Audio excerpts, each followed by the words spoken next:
Here's something shocking most Christians never even notice. The self proclaimed apostle, Paul, never once quoted any of Jesus' teachings found in the gospel, not a single time. Let that sink in.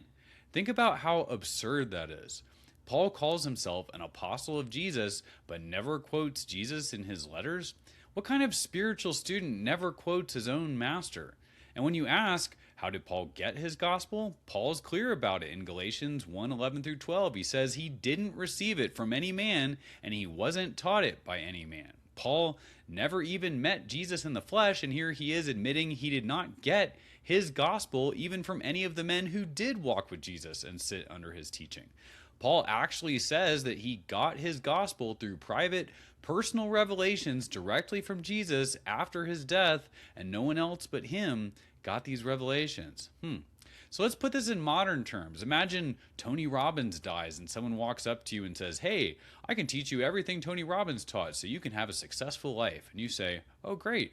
So you went to his conferences, read his books, took his courses?" And this person says, "No, actually, Tony Robbins personally appeared to me in visions and gave me his real message. So don't bother with what he said before he died, and don't listen to the people who actually knew him, because what I received is more accurate since I got it straight from Tony's ghost." Would you follow that person? Absolutely not. And wouldn't you want to read Tony's actual words, or at least learn from someone who actually knew him?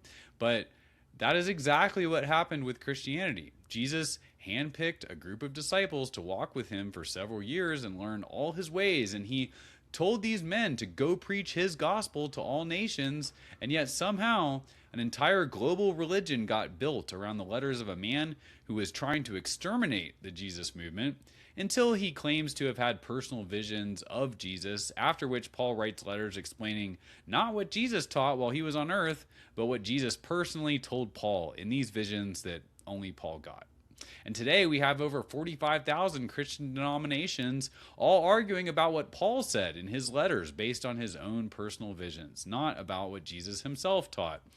How did we get here? Well, that's exactly what I unpack in my content and with my clients, because Jesus' real message, the one about oneness with God, about the kingdom being within you right now, that message is still there in the Gospels. So if you're wrestling with this and you want clarity on what Jesus actually came to teach and demonstrate before his message was hijacked, then visit realgoodnews.org and let's talk.